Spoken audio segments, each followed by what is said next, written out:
we are going to jump right into the big oops that happened with our video review of Intel's 12th gen Alder Lake CPUs. Yeah, that's what I was going to be like, no, you know, like exactly. So what happened was the video was supposed to go live at 6 a.m. Pacific Standard Time on Thursday. And typically what we do is we upload our video and we set it to unlisted, and then we set a scheduled publication time.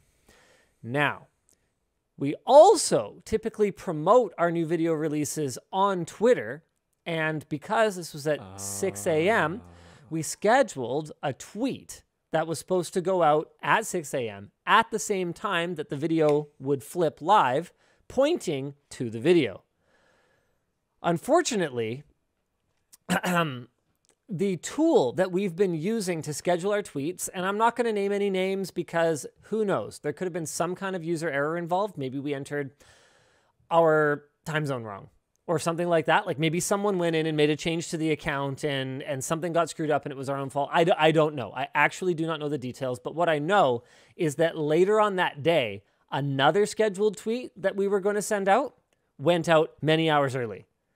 So somehow our scheduled tweets were going out way early. So I'm glad that it wasn't any worse than it was, because the tweet went out early while the video was unlisted. So it was viewable by people that had the link, and the link was in the tweet. Yes. And then Ed spotted it almost immediately, set the video to private, pulled the tweet, but that didn't prevent eagle-eyed viewers from ripping the video, capturing screenshots of all of the graphs, and then reposting them, which is very unfortunate. So basically what happened was our tweet scheduler bunged up, which could have been our fault, and we tweeted a link to an unlisted video. So there's a couple of different solutions that we've got to make sure this doesn't happen again. Honestly, the people that I think are most affected by this are our fellow members of the media. That was really not something that we intended to do. We weren't trying to get the drop on anyone. So what we're going to be doing moving forward is we are going to set embargoed videos to private rather than unlisted when we want to schedule them to go live. If possible. I actually haven't looked into whether it still works that way, but what we will definitely not do is schedule tweets for embargo lift. So we will just have to get up at 6 a.m. like everybody else and tell you guys all about the good news. So the big news in the tech industry this week was obviously Intel's 12th gen processors. They're codenamed Alder Lake. They are finally available to buy on the LGA 1700 platform. The 8+8 core Core i9-12900K delivers performance that sometimes bests AMD's Ryzen 9 5950X, despite having half of its 16 cores designated as efficiency cores. And this unique architecture that Intel has here with up to 8 performance and up to 8 efficiency cores has resulted in some controversy around testing. So there's a couple of criticisms that were leveled at us over the way that we evaluated the Core i9-12900K. One of them was that we used Windows 11 for our testing, and we did provide some of the rationale in the video for why we used Windows 11, and the reason was that Windows 11 has an updated scheduler that is properly tuned to take advantage of the big little architecture of Alder Lake. Now, I know that some people were upset about this because Windows 11 hasn't really reached any kind of critical mass in terms of market share at this point. But the other reason that did not make it into the video, because frankly, I felt like the reason that it wouldn't perform properly if we didn't use Windows 11 was enough. The other reason that we used is that it's not as simple as just looking at what's the dominant operating system and going, okay, let's test on that one. Because if someone is buying a brand new system today, the odds that they are going to choose Windows 11 over Windows 10 or anything else, especially for a gaming machine, and typically our reviews are more focused on gaming performance, are going to be much higher. So even though Windows 11's market share might be 3% or 5% or whatever, for people buying a brand new machine today, it will be markedly higher than that. So we felt that between making sure it's performing properly and trying to target what we think people buying Alder Lake CPUs are going to be using, that it made more sense to test with Windows 11. Is the concern there that people think the other CPUs are performing worse in Windows 11? Now, there is some truth to that. So Windows 11 has had scheduler issues with AMD. The good news is that literally, I think like 2 days? I don't want to say how many days because I don't remember exactly when our chips arrived, but days before we actually started our testing, AMD provided a chipset driver update and Microsoft pushed an update for Windows 11 that fixed the scheduler on AMD CPUs. Okay. But there was an issue. An issue remained, okay? You could apply the fix and your performance would be fixed. But as was discovered by, I think Hardware Unboxed might have been the first ones to bring this to light, if you change your CPU, if you swap it out, it can actually degrade back to the prefixed performance. Now, it's not a guarantee that that's going to happen every time, as we discovered, because yes, guys, we didn't mention it in the video because the bug did not affect us. But as we discovered, Anthony was able to swap CPUs and all of our performance numbers still made sense. We didn't see just all of a sudden like absolutely tanked AMD performance numbers. Right. So that was sort of I think the main controversy that there was around, in particular, our video was our choice of Windows 11, but I stand behind it 100%. I think that most people buying a brand new system today are going to install Windows 11. That's it's also just like how it works. The 12,000 series processors and Windows 11 were kind of hand in hand a bit, right? The new scheduler system and stuff. Yes. Intel was helping with that. I think at the very least you would have to include Windows 11 benchmarks. Maybe doing both could have been. So both would have been interesting, but a lot of time. It would have. We already did, and this was pre-release, but we already took a look at gaming performance in Windows 10 versus Windows 11. Found that it was not significantly different. So basically, we're just doubling our number of benchmark runs for what? To prove the point that it's not different. To prove the point that it's not different, or to demonstrate that it is different with the 12900K, which we already know, and we made it clear that we recommend running Windows 11 with the 12900K. Yeah. So then just don't do that. Just don't run Windows 10 with the 12900K, which might not appeal to you. Windows 11 it's going through some growing pains. Not get the processor, yeah. Which is fine. You don't have to buy something on release date. Yeah. But you got to remember that this content is going to be there a year from now, 2 years from now. And I want to upload what is going to be the most relevant piece of content evaluating the performance of this product. If someone wants to buy a used 12900K in 4 years because they're still amazing, because they probably will be, they'll probably be running Windows 11. Probably. So there was another sort of controversy. Just one after the other. Yeah, the other controversy was that we used DDR5. And this is one of those ones where every single time, it's like, tell me you're a fanboy without telling me you're a fanboy. Every single time, whether it's AMD, Intel, NVIDIA, Apple, I don't care. Every time one of them has some kind of technological advantage over the other, all of a sudden, evaluating that product against some other one is now unfair. It's unfair. Linus, you can't compare the latest iPhone to the Android handsets on the market because it uses a 5nm chip and those ones don't.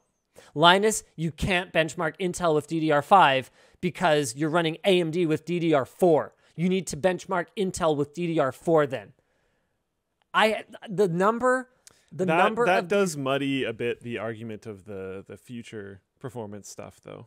Which slightly. one does? Because like AMD processors down the line will support DDR5. They will, but they'll be completely They'll be different different processors. Yeah. And we will test them with DDR5.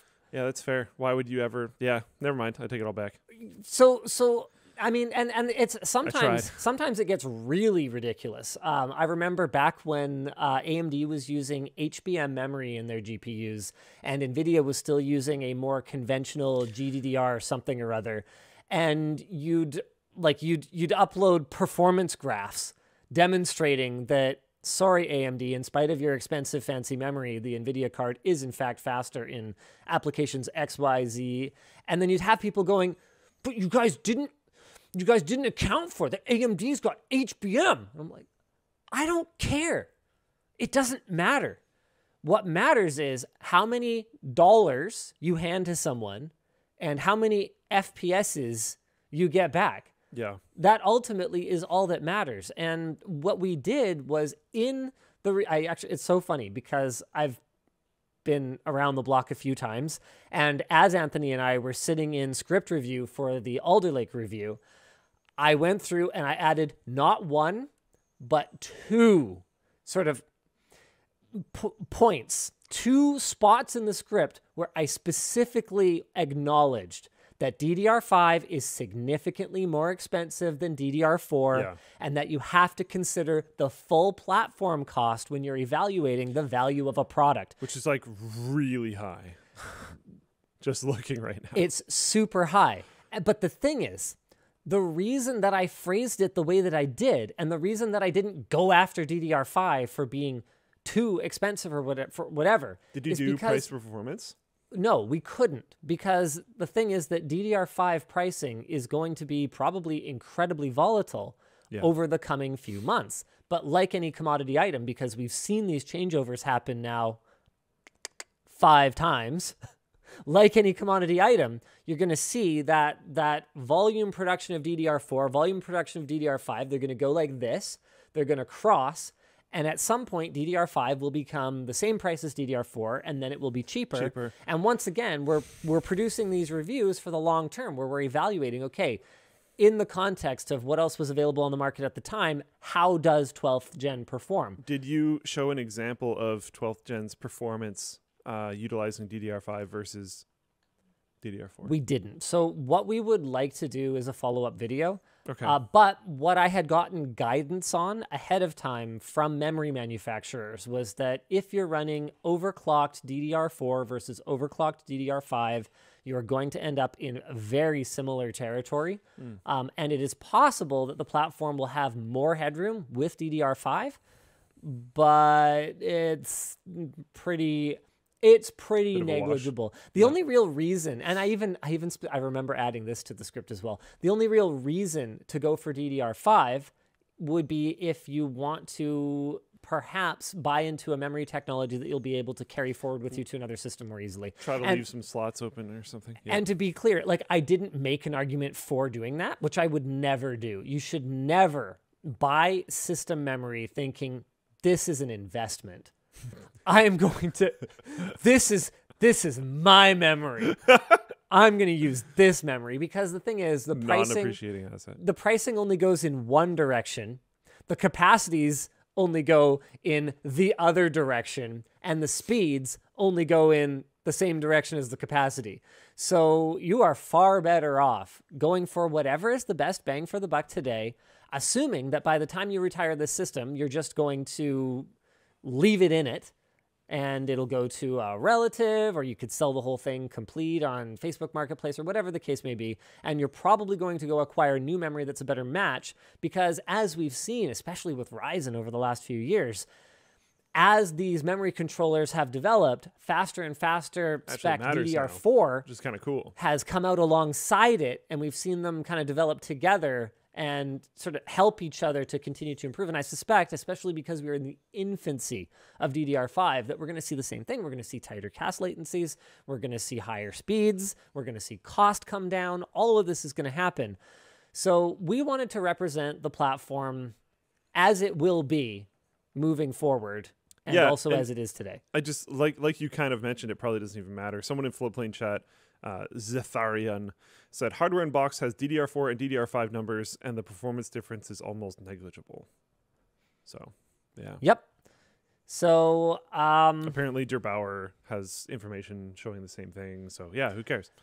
So in a massive surprise to nobody, the super early new gen performs. This happens with RAM all the time. It happens every time. Yeah.